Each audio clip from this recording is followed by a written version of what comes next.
आसाराम बापू के हेल्थ का जो ग्राउंड था, उस आधार पर आश्रम को जिस तरह से उनका इलाज कराना चाहिए था, जिस तरह से रिकॉर्ड रखना चाहिए था ताकि उनके जमानत की अवधि और बढ़ाई जा सके, वो शायद आश्रम करने में नाकाम रहा है। इस पर आपका क्या टेक है? देखिए, जो लोग बापूजी के केयर टेकर हैं, उनकी जिम्मेदारी बनती है कि बापूजी जब से बाहर आए हैं तब से उनको क्या इलाज देना चाहिए, क्या इलाज दवाई दी जा रही है।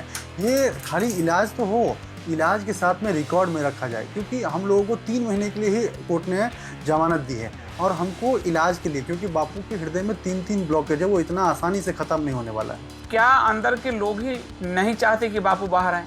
देखिए, मैं करीब 10 सालों से लगातार दिन रात चिल्ला रहा हूँ कि जो आश्रम में जो मैनेजमेंट में टॉप के कुछ लोग हैं, सब लोग नहीं, सब लोग भक्त हैं बापू के, बापू से प्रेम करने वाले लोग हैं, लेकिन उनका वहाँ पे वश नहीं चलता है। पर जिनका वश चलता है वहाँ पे, जिसमें प्रमुख रूप से मैं एक व्यक्ति का नाम लेता रहता हूँ, वो अर्जुन है। वो जो व्यक्ति है वो हमेशा से बापूजी को नहीं चाहता है कि बापू बाहर आए। झोला छाप आदमी को उठा ले आए हो बापूजी के इलाज करने के लिए। वो क्या कहता है पता है? हमारी परीक्षण कर लिए हैं और उसके आधार पे मैंने दवाई दे दी है हार्ट के मरीज को, जिसको हार्ट की समस्या है। आपको क्या लगता है कि करमवीर को एकाएक लाया गया या करमवीर की अपनी पीड़ा है उनकी बेटी को लेकर? देखिए, कोई पीड़ा नहीं है, ड्रामेबाज आदमी है, झूठा आदमी, बेकार की कहानी कर रहा है। इसका काम ही यही है और इसने शुरुआत में अपनी बेटी को आगे कर दिया। उससे पहले भी इसने कल की अवतार आश्रम में गढ़ने का प्रयास किया था, उस पर हम लोग कभी विस्तार से चर्चा कर लेंगे कल की अवतार क्या था।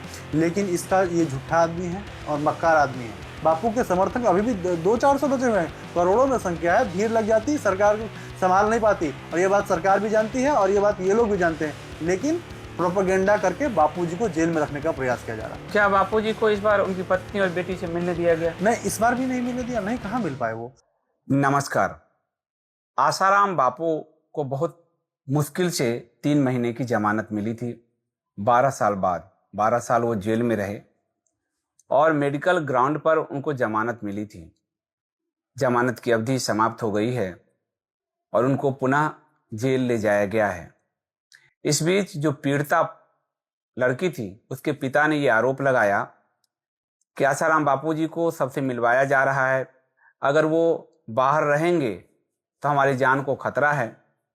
मीडिया में इस चीज़ को हम लोग जानते हैं कि जब आपको कोर्ट के ट्रायल के बीच में किसी को अंदर करवाना हो अथवा कोर्ट को प्रेशर में डालना हो, तो इस तरह के बयान दिलवाए जाते हैं।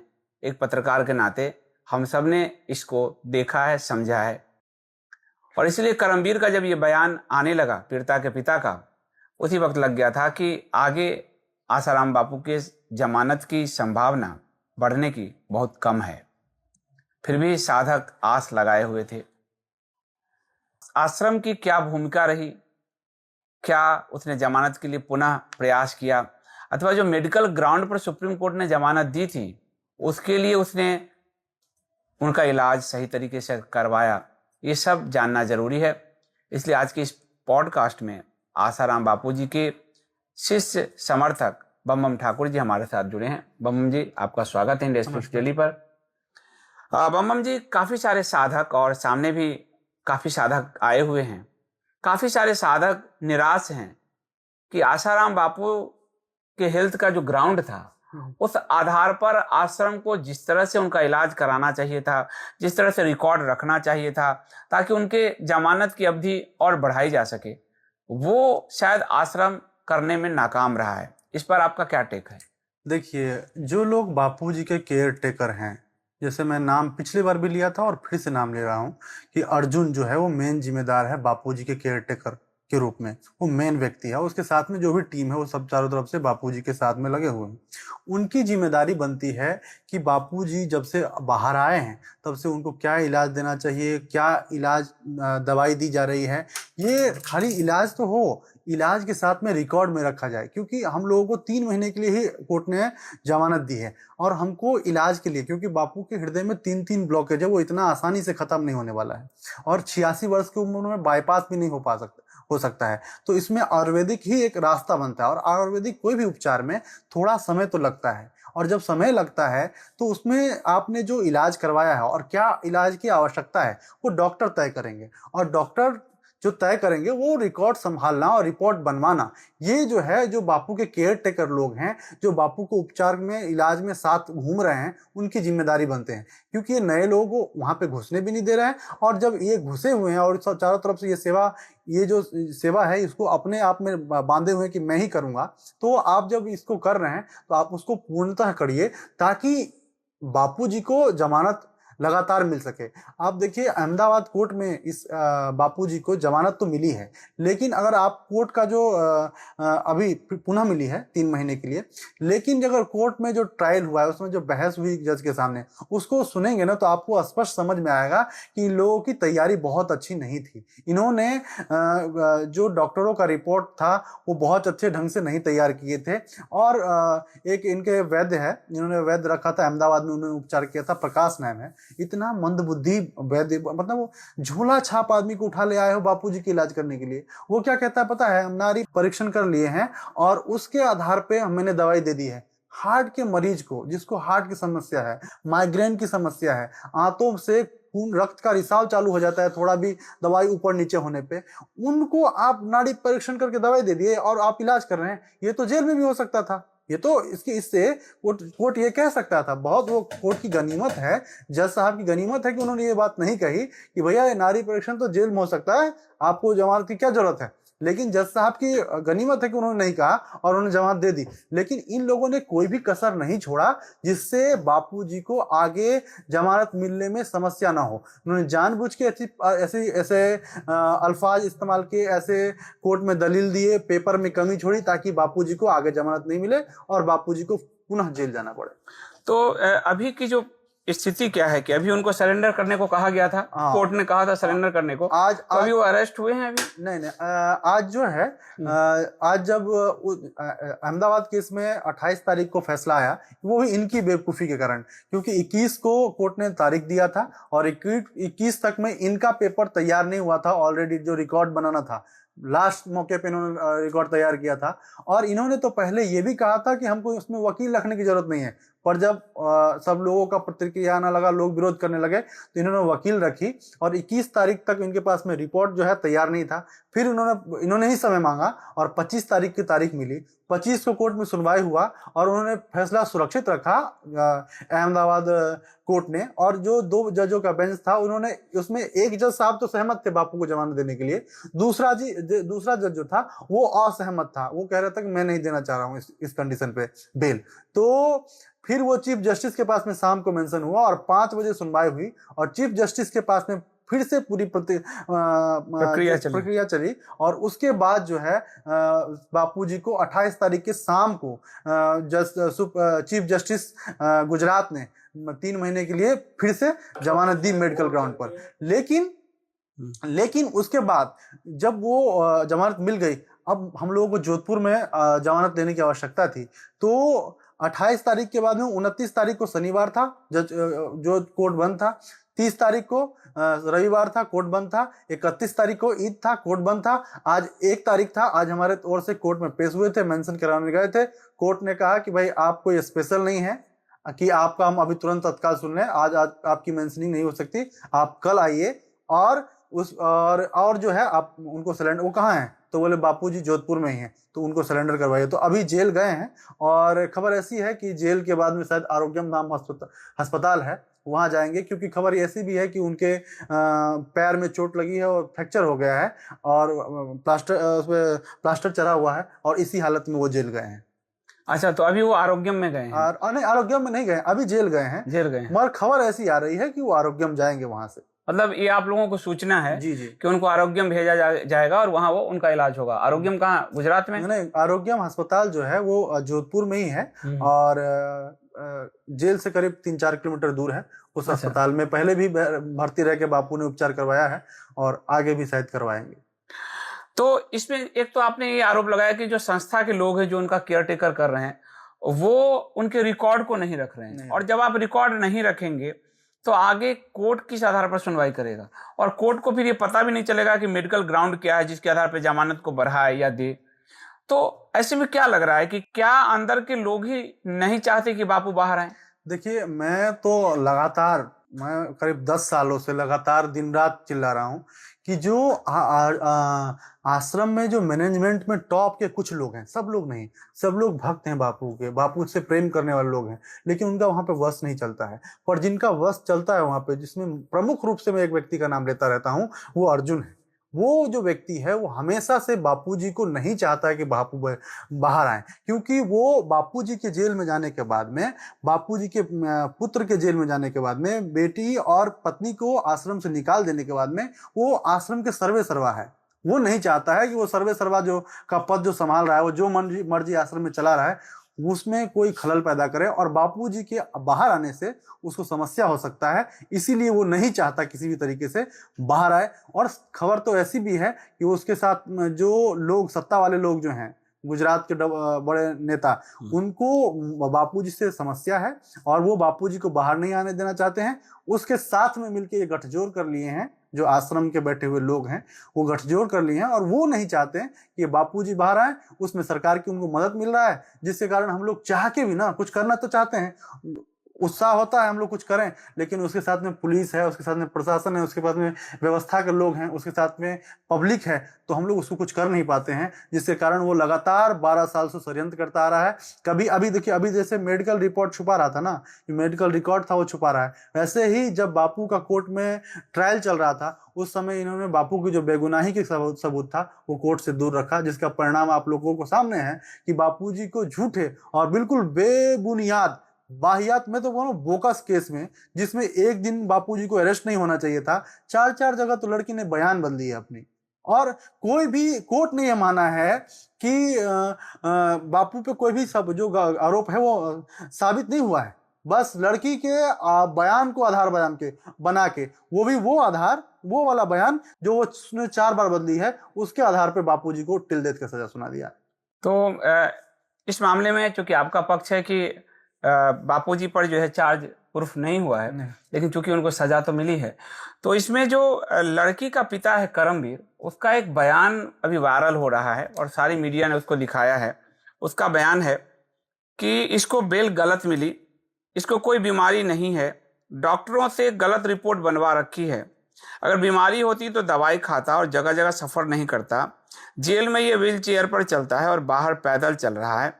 एकाएक आपको क्या लगता है कि करमवीर को एकाएक लाया गया, या करमवीर की अपनी पीड़ा है उनकी बेटी को लेके? देखिए, कोई पीड़ा नहीं है, ड्रामेबाज आदमी है, झूठा आदमी, बेकार की कहानी कर रहा है, इसका काम ही यही है। और इसने शुरुआत में अपनी बेटी को आगे कर लिया, उससे पहले भी इसने कल की अवतार आश्रम में गढ़ने का प्रयास किया था, उस पर हम लोग कभी विस्तार से चर्चा कर लेंगे कल की अवतार क्या था। लेकिन इसका ये झूठा आदमी है और मक्कार आदमी है, इसको कुछ पैसे के लालच मिल जाता है या कुछ मिल जाता है, वो उसी गेम में खेलना शुरू कर देते हैं। मैं आगे बात करूं उससे पहले एक बात आपका जवाब दूं। आपने कहा कि मैंने कहा कि भाई वो निर्दोष हैं। जजमेंट आप लोग, जो भी लोग देख रहे हैं, उनको जजमेंट पढ़ना चाहिए। कोर्ट ने कहा है कि भाई कोई भी चार्ज जो है साबित नहीं होता है, हम सिर्फ लड़की के बयान को आधार बना के सजा सुना रहे हैं। ये कोर्ट का सजा तो दिया है कोर्ट ने। और दूसरी बात, अब आ जाते हैं करमवीर के ऊपर। तो ये झूठा आदमी है, इसने पहले अपनी बेटी को आगे पहले कल की अवतार में शामिल था, और उसमें जब सफल नहीं हो पाया तो इन लोगों ने ये सारा प्रोपेगेंडा रचा, अपनी बेटी को आगे करके शिकायत दर्ज कराया। अब 12 साल से तो झूठे केस में जेल हो गए थे, बापूजी को सजा था, क्योंकि अंदर से ये हमारे जो अर्जुन जैसे लोग हैं वो, और बाहर से करमवीर जैसे जो लोग हैं, ये लोग एक ही टीम के लोग हैं। बाहर अलग अलग दिखते हैं, कुछ लोग बापू के पक्ष में दिखते हैं और कुछ लोग बापू के, ये जो है करमवीर जैसे लोग, वो बापू के विपक्ष में दिखते हैं, लेकिन ये दोनों एक ही टीम के आदमी हैं और दोनों का मकसद है बापू को जेल में रखना। तो अहमदाबाद के कोर्ट में जब जमानत मिला है बापूजी को, तो वहां पे जब अर्जुन रिकॉर्ड नहीं रखने के बाद भी बापू को जमानत मिल जा रहा है और दूसरा आदमी बापू का पक्ष सही ढंग से रख दे रहा है, तो मुझे लगता है कि जब वहां से सफलता मिल जा रही है, तो यहाँ पे अरंगा डालने के लिए अर्जुन जैसे लोग ही जो है वो करमवीर को पिन करता है। और खाली ये मीडिया में नहीं बोल रहा है, इसके अलावा ये कोर्ट भी चला गया है। अच्छा, हाँ, ये कोर्ट भी गया है और इसने वहां पे कहा है कि भाई बापूजी सत्संग करते हैं। मैं एक बात जानना चाहता हूँ कि अगर वो सत्संग करते भी हैं तो किसी को क्या दिक्कत हो सकता है? और बोल रहे हैं कि उनसे लोग मिलने आ रहे हैं। तो आप बताइए कि हम जैसे साधारण लोग हैं, हमको हमारे घर हमारे परिवार के जो है 50-25 लोग हैं, या मुझे समाज में 1000-2000 लोग जानते हैं। अगर मैं बीमार पड़ता हूँ, मैं किसी अस्पताल में भर्ती होता हूँ, या मेरे को हार्ट संबंधित गंभीर रोग हो जाता है, तो मुझे लोग मिलने आते हैं कि नहीं मिलने आते हैं? हम लोगों को मिलने आते हैं कि नहीं आते? ये साधारण सी बात है, साधारण सी शिष्टाचार की बात है। अगर बापूजी करोड़ों लोगों के आध्यात्मिक गुरु हैं, तो उनके 100-200 लोग मिलने अगर चले भी आए, तो इसमें कोई गुनाह तो है नहीं। और बापूजी धर्म गुरु हैं, तो वो उनके पास जो भी आएंगे तो धर्म का ही उपदेश करेंगे। आप उसको सत्संग का जामा पहना के अगर सत्संग करना होता, भीड़ इकट्ठा करना होता बापूजी को, तो बापूजी शहर में पोस्टर लगाते, पहले के लोग बापू के भक्त पोस्टर लगाते, टेंट लगता बकायदा, और ये 200-400 लोग आते क्या? बापू के समर्थक अभी भी 200-400 बचे हुए हैं, करोड़ों में संख्या है, भीड़ लग जाती, सरकार को संभाल नहीं पाती। और ये बात सरकार भी जानती है, और ये बात ये लोग भी जानते हैं, लेकिन प्रोपेगेंडा करके बापूजी को जेल में रखने का प्रयास किया जा रहा है। करमवीर ने यह भी कहा कि आसाराम बापू के जेल से बाहर आने पर मेरे परिवार और मुझे अब ज्यादा खतरा होगा। अब तो आसाराम जी का बेल भी समाप्त हो गया, उस पर कोई खतरा भी नहीं आया है। देखिए, तो उसके कहने का आशय क्या है? वो कोर्ट पर प्रेशर डाल रहा है? देखिए, आपने खुद ही सवाल में ही जवाब दे दिया। और मुझे हंसी आ रही है उसकी बचकानी बातें पे। 3 महीने से बापूजी लगातार बाहर हैं, वो अपने उपचार करवा रहे हैं। इस 3 महीने के दौरान कहाँ उसके ऊपर कोई हमला हुआ है? कोई रिकॉर्ड है ऐसा कि भैया हमारे ऊपर हमला हुआ है? कहीं एफआईआर दर्ज किया है, कहीं शिकायत दर्ज किया, कहीं कंप्लेन दर्ज किया? कुछ नहीं किया। 3 महीनों में बाहर थे बापूजी, उपचार कर रहे थे, उनको कोई खतरा नहीं हुआ। जब उसने आरोप लगाया, उस समय चाहते तो लोग मार दिए होते, अगर बापूजी चाहते उसी समय मरवा देते, कोर्ट में गवाही नहीं होता, अपने आप बाहर आ जाते। लेकिन इस 12 साल में उसके साथ में कुछ नहीं हुआ। लेकिन अब अगर बापूजी को जमानत मिल रहा है, तो उसको बोल रहे जान को खतरा है। इससे पहले भी ये प्रोपेगेंडा पहले बार नहीं हो रहा है। इससे पहले भी जब भी बापूजी को जमानत होने का दिन होता था, उससे पहले एक गवाह को मार दिया जाता था। जमानत सुनवाई है ना, आज कोर्ट में सुनवाई है और यह फैसला आने वाला है। उससे एक दिन पहले किसी गवाह को हत्या कर दी जाती थी, और यह हत्या यही लोग करवाते थे ताकि बापूजी को जमानत नहीं मिले। जो लोग, करमवीर एक मोहरा है, कोई वो षड्यंत्र का जड़ नहीं है। वो मोहरा जो लोग इसको इस्तेमाल किए हैं, वो लोग गवाहों को मरवाते थे, और इसको भी इस्तेमाल कर रहे हैं। और इसको खतरा बापूजी से नहीं, इसको खतरा जिन लोगों के कहने पे ये षड्यंत्र रचा है उन लोगों से है। वो लोगों को लग रहा है कि कहीं ये पलट न जाए, तो उनसे इनकी जान की खतरा हो सकता है। बापूजी से कोई जान की खतरा नहीं है। और बापूजी संत है। आज तक किस चींटी को भी मारने से पहले वो सोचते हैं, जब चलते हैं ना रास्ते में, तो हम लोग भी जब उनके साथ में कभी चलते हुए पाए हैं, तो देखते हैं कि भाई चींटी पे भी लात न पड़ जाए, इस बात का खुद भी ख्याल रखते हैं, और अपने भक्तों को भी बोलते हैं ख्याल रखने के लिए। वो आदमी मारने की क्या बात करेंगे? अब जो बापूजी के भक्त हैं, उनका कदम क्या होगा इसके आगे? क्योंकि अब आप कह रहे हैं कि जमानत उनका एक तरह से रद्द, 3 महीने पूरा हो चुका है। आरोग्यम में जाएंगे या फिर उसका जेल जाएंगे। अब आगे एक तो आप कह रहे हैं कि संस्था के जो लोग हैं वो चाहते नहीं बापूजी रहें बाहर, तो संस्था जो उनके लिए लड़ेगी वो नहीं लड़ रही, और सही ढंग से नहीं लड़ रही। एक बाहर का व्यक्ति आकर, उनका जो भक्त है, उसने प्रयास किया और जमानत मिल गई। जो इसमें दिखता है कि संस्था ने प्रयास नहीं किया, ये दिख रहा है जी। लेकिन आप जो बाहर के भक्त हैं, आप लोग जितने भी उनके समर्थक हैं, भक्त हैं, जो संस्था जिनको नहीं पसंद करती है, और जो बापू के लिए कुछ कर भी नहीं कर पा रहे हैं कोर्ट आदि जाए में, उन भक्तों का उनकी क्या योजना है, क्या करने की उनकी योजना है कि बापू जी के लिए वो क्या कर सकते हैं? कोर्ट जा सकते हैं, या आश्रम जा सकते हैं, या फिर वो इसी तरह प्रार्थना करेंगे कि बापूजी आ जाएं? आगे आप लोगों की क्या रणनीति होगी? देखिए, मैंने हमेशा से कहा है, और हम लोग पुरुषार्थ में मानते हैं। हम लोग भाग्य के भरोसे बैठने वाले लोग नहीं हैं। और हम लोगों ने 12 साल पहले से, चाहे सरकार की गद्दारी हो, चाहे व्यवस्था पे जो लोग हैं हमारे पक्ष में, उनके खिलाफ आवाज उठाते रहे हैं। और मैं लोगों से भी यही उम्मीद करता हूं कि लोग भी इसके खिलाफ आवाज उठाए, क्योंकि जब तक चोर की पहचान नहीं करोगे, लोगों के सामने इसको बेनकाब नहीं करोगे, तब तक अर्जुन जैसे लोग डरेंगे नहीं। तो उनके खिलाफ बोलना पड़ेगा। लेकिन लोगों के पास में एक बड़ी समस्या है, जिसके कारण लोग नहीं बोल रहे हैं। कह रहे हैं कि बापूजी बाहर आए थे, और बापूजी खुद क्यों कुछ नहीं कहे। तो ये सवाल आपका भी हो सकता है, मैं मानता हूं ऐसा। तो मैं ये जवाब देना चाहता हूं इस बात का कि बापूजी 12 साल से लंबे अंतराल से जेल में थे। इस दौरान अर्जुन ने जो व्यवस्था है बापूजी का, जिसमें 12,000 गाय हैं, उसके अलावा कई अनाथ लोग हैं, भक्त लोग जो हैं सैकड़ों हजारों की संख्या में आश्रम में रह रहे हैं, और जो लाखों लोग जो हैं वहां पे जाके साधना करते हैं, वो सारा व्यवस्था जो है इन्हीं लोगों के अधीन हो गया है। और इसने धीरे धीरे सिस्टम के जितने लोग थे ना उसको बदल के अपना संचालक हर जगह बिठा दिया है। ऐसे में बापू एकदम से कोई अगर कड़क फैसला लेते हैं, अर्जुन को हटा देते हैं या उसको दरकिनार करते हैं, तो वो खलल पैदा कर सकता है और समस्या पैदा कर सकता है, जिससे हो सकता है कि वो जो गायों की व्यवस्था है और जो लोग साधना करने वाले भक्त लोग हैं उनको समस्या हो सकता है। तो गुरु हैं वो हजारों माँ के दिल रखते हैं, वो लाखों गायों की पीड़ा, हजारों गायों की पीड़ा और लाखों भक्तों की पीड़ा नहीं सह सकते, इसलिए वो इतने अत्याचार अन्याय सहने के बाद भी मौन है और वो चुपचाप सह रहे हैं। नहीं तो मैं तो ये भी कह रहा हूं कि आप लोग कह रहे हैं कि बापू जमानत पे थे, हम भी मान रहे हैं जमानत पे थे, बाहर थे, तो कोर्ट से तो जमानत पे, जेल से तो जमानत पे थे, जेल से तो बाहर थे, लेकिन अर्जुन की कस्टडी में थे। वो चारों तरफ वो घेर के रखा हुआ था। वो बापूजी से वही लोग मिल सकता था जो बापूजी से रिहाई की बात नहीं करेगा, जो बापू के केस के विषय में बात नहीं करेगा, जो बापूजी से इनकी गद्दारी के विषय में बात नहीं करेगा। उन लोगों आप लोगों को नहीं मिलने दिया? नहीं, हम कई बार गया। मैं पहले एक बार 15 दिन रह के आया, साथ में घूमा कि मुझे एक बार मिलने को मौका मिल जाएगा, मिलने को मौका नहीं मिला। उसके बाद उज्जैन में थे, उधर भी जाके रह के देखा कि वहां मौका मिल जाएगा, लेकिन हम जैसे लोगों को नहीं मिलने दिया जाता है क्योंकि उसको डर लगता है। जो आप डरपोक आदमी, जो झूठा आदमी होता है ना, मक्कार आदमी होता है, चोर आदमी होता है, तो उसको डर लगता है, और हम लोगों पे और मैं तो उसमें उनको डर लगता है कि जाएगा तो बापूजी से कहीं कुछ बात ना हो जाए और कुछ बातें और निकल के नहीं आ जाए। नहीं तो इन लोगों का हमेशा हम लोगों पर आरोप लगाता रहता है कि हमने पैसे खाए हैं या हम लोग आश्रम कब्जा करना चाहते हैं। तो अभी बड़ा अवसर था इन लोगों के पास, बहुत बड़ा अवसर था कि बापू आए थे, बापू के सामने हम लोगों को पेश करते, हमने कितने पैसे खाए हैं, किस किस के खाए हैं, वो बापू जी के सामने दूध का दूध पानी का पानी हो जाता। क्योंकि बापू तो हमारे गुरु है ना, उनके सामने तो मैं झूठ नहीं बोलूंगा ना। इनके सामने मान लिया ये बोलेंगे कि मैं झूठ बोल दे रहा हूँ या कुछ कर दे रहा हूँ, बापू को मैं अपना गुरु मानता हूँ या मेरे गुरु हैं वो, तो उनके सामने मैं झूठ नहीं बोलता और उनके सामने मुझे बेनकाब करना चाहिए था और हजारों लोगों के बीच में मुझे जूते से पीटना चाहिए था। लेकिन ऐसा ये इसलिए नहीं कर रहे हैं कि ये गलत है, ये चोर है, इनको डर है कि भाई इसको लाएंगे तो हम बेनकाब हो जाएंगे, हमारी चोरी पकड़ी जाएगी। नहीं, ये सवाल मैंने पिछली बार भी पूछा था, तो आपने कहा था कि बापू नहीं बोल पाएंगे, उनके उसमें है। लेकिन जब बापू नहीं बोल पाएंगे तो मुझे लगता है फिर उनकी लड़ाई कौन लड़ पाएगा, जब आश्रम ही उनकी लड़ाई नहीं लड़ रहा, बाहर के जो भक्त छटपटा रहे हैं। नहीं, बापू लड़ेगा कौन? कोई तो लड़ना तो पड़ेगा उनको। नहीं, बापू बोल नहीं रहे हैं, लेकिन अपने काम करने के तरीका से लोगों को संदेश जरूर दे रहे हैं।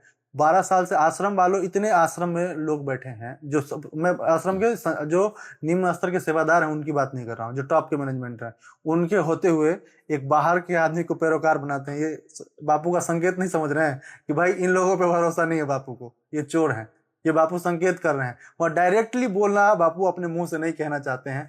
नहीं, जैसे सरकार की बात है तो सरकार पे भी बापू जी खुल के नहीं बोलते हैं, लेकिन समय समय पे उनका जो है ऐसा रहता है जिससे हम लोगों को समझ में आ जाता है कि सरकार की क्या भूमिका है और गद्दार की क्या भूमिका है बापू जी को जेल में रखने के पीछे। क्या बापू जी को इस बार उनकी पत्नी और बेटी से मिलने दिया गया? नहीं, इस बार भी नहीं मिलने दिया। नहीं, कहाँ मिल पाए वो। अब वो जोधपुर में रहे, अहमदाबाद में रहे, और वो मैं बोल रहा हूँ ना कि जो लोग से इन लोगों को लगता है कि खतरा है उन लोगों को दूर कर दिया जाता है। अभी उनके परम भक्त हैं सुरेशानंद जी, और हम लोगों के गुरु भाई हैं। आज हम लोगों की गुरु भक्ति जो है बापू के प्रति, उसमें उनका बड़ा योगदान रहा है। उनके सत्संग हम लोगों ने सुने समझे हैं, उसका ही परिणाम है कि गुरु जी से हम लोग खूब प्रेम करने लगे। आज वो 12 साल के बाद आए थे, वो जब वो गायब थे कुछ सालों से, और अब वो आए थे, लेकिन उनको भी बापू जी से सही तरीके से नहीं मिलने दिया गया और कह रहे हैं कि बापू जी उससे मिलना नहीं चाहते हैं।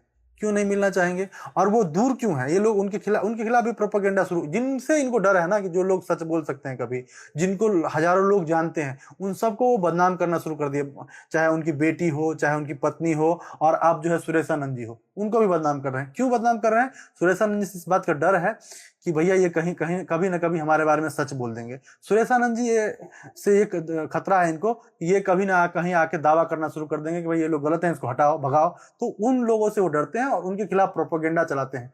और मैं मानता हूं कि सुरेशानंद जी अगर यहाँ से गए हैं, उसके पीछे भी यही लोग कारण है। वो इसलिए ये कारण है, मैं मानता हूं कि सुरेशानंद जी जो है वो इस जो परिस्थिति था, उस परिस्थिति में सरवाइव नहीं कर पा रहे थे। वो बापू के पक्ष में कुछ काम नहीं कर पा रहे थे और ये लोग उनको कुछ करने नहीं दे रहे थे। ऐसे प्रतिकूल अवस्था में फंस गए थे वो, तो यहाँ से वो निकल जाना बेहतर समझे कि अगर मैं कुछ कर ही नहीं पाऊंगा तो साइड रहूं। तो वो साइड रह रहे हैं, उसमें उनकी कोई दोष नहीं है। इस बात को लोगों को समझना चाहिए। और अभी ट्रस्ट की क्या हालत है? जो ट्रस्टीज हैं उसमें अर्जुन है जिनको पर आप आरोप लगा रहे हैं, ट्रस्टी कौन लोग हैं उसमें? क्योंकि अब नारायण साहनी नहीं है, वो जेल में है। पत्नी और बेटी को बाहर ही कर दिया गया, आप कह रहे हैं मिलने भी नहीं दिया गया। आसाराम बाबू को खुद ही अभी जेल में ही एक तरह से गए।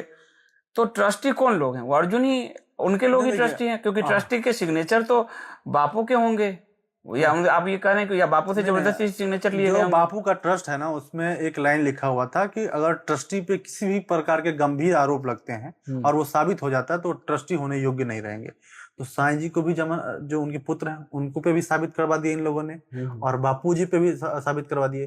तो बापू और साईं ट्रस्टी तो नहीं है। बेटी को और पत्नी को निकाल दिया गया तो वो नहीं है ट्रस्टी। तो जाहिर सी बात है कि ट्रस्टी होगा कौन? या तो अर्जुन होगा। तो अर्जुन खुद अपना नाम हर जगह कहीं नहीं लगता। वो हम बहुत चालाक और वो जो है सातिर आदमी है। ये बात सातिर मैंने नाम नहीं दिया, ये गुरुजी ने ही उसका नाम दिया, ये सातिर है। तो जो सातिर व्यक्ति है वो जो है वो अपने जगह जगह से चमचे ढूंढ के ले आते हैं, जिसको भूखे मरते हुए आदमी जो है ना उसको गद्दी पे लाके बिठा दे रहे हैं कि तुम यहाँ के संचालक बनो और तुम्हारा काम इतना है कि तुम हमारी चमचागिरी करो। और वो लोग चमचागिरी कर रहे हैं और वो लोग संचालक बन के घूम रहे हैं। तो ये भारत में जो आध्यात्मिक गुरु हुए हैं, कमोबेश ये कहानी सबकी है। ओशो के साथ भी यही हुआ, और ओशो पे भी ये था कि उनके शिष्यों ने उनको मार दिया। ये बात हु किल ओशो, आप अगर पुस्तक पढ़ेंगे तो अंत में ओशो को उनकी माँ आदि से भी मिलने नहीं दिया गया था, जैसे आसाराम बापू की स्थिति में ये बात सामने आई है। और इस उनके आश्रम पर भी विदेशी जो उनके शिष्य थे उनका कब्जा हो गया, और ओशो की फैमिली, उनके भाई अब एक नया आश्रम बनाकर कहीं और रह रहे हैं, तो उनको वहां से दूर किया गया। वही कमोबेश स्थिति आसाराम बापू के केस में दिख रही है, खासकर संस्था, ट्रस्ट और जो इंटरनल उनका मैनेजमेंट है उसको लेकर। और बाहर के जो भक्त हैं वो भटक रहे हैं, क्योंकि भक्त का अपने गुरु में श्रद्धा होता है। और ऐसा ही एक भक्त बाहर से आया, उसने पैरवी की, और 12 साल बाद आसाराम बापू जी को वो जमानत दिलवाने में सफल रहा। 3 महीने की जमानत सुप्रीम कोर्ट से मिली। इसका मतलब ये है कि संस्था, ये बात तो क्लियर हो रही है कि संस्था सही से पैरवी नहीं कर रहा था उनको। और चाहे वो सुब्रमण्यम स्वामी हो, राम जेठमलानी हो, इन सब ने भी ये बात कहा कि संस्था नहीं चाहती कि आसाराम बापू बाहर आए। खुद सुब्रमण्यम स्वामी का भी इस पर कई बार का बयान है। और ये इस केस में भी यही दिख रहा है कि संस्था से बाहर के व्यक्ति ने जमानत दिला दी, और जमानत मिलने के बाद संस्था ने बापू के केस के लिए और मजबूत जो कदम उठाने चाहिए वो नहीं उठाया।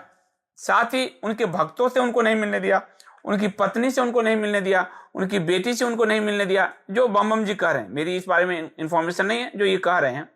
और ऐसे में जो इन्होंने कहा कि एक जेल से निकलकर बापू आश्रम के कुछ लोगों की कस्टडी में फंस चुके थे, और वो जो जिनके कस्टडी में वो फंसे थे उन लोगों ने ना तो मेडिकल रिपोर्ट रखा है, ना मेडिकल पूरा जो समय सारणी है वो रखी है। अब आगे जाकर इस केस में भविष्य में जमानत कैसे मिल पाएगी, क्योंकि जब आप रिकॉर्ड ही नहीं रखेंगे तो कोर्ट कभी भी आपके प्रति जमानत या कोई भी सहानुभूति नहीं रख पाती है। तो इन लोगों का ये बड़ा आरोप है। अब बाकी के भक्तों को ये सोचना है कि जो लोग 12 साल में आसाराम बापू को जमानत नहीं दिलवा पाए, वो लोग कितने उनके हितैषी होंगे, ये मैं आप पर छोड़ता हूं। आप देख रहे थे इंडिया स्पीक्स डेली, और मैं हूं आपका संदीप देव।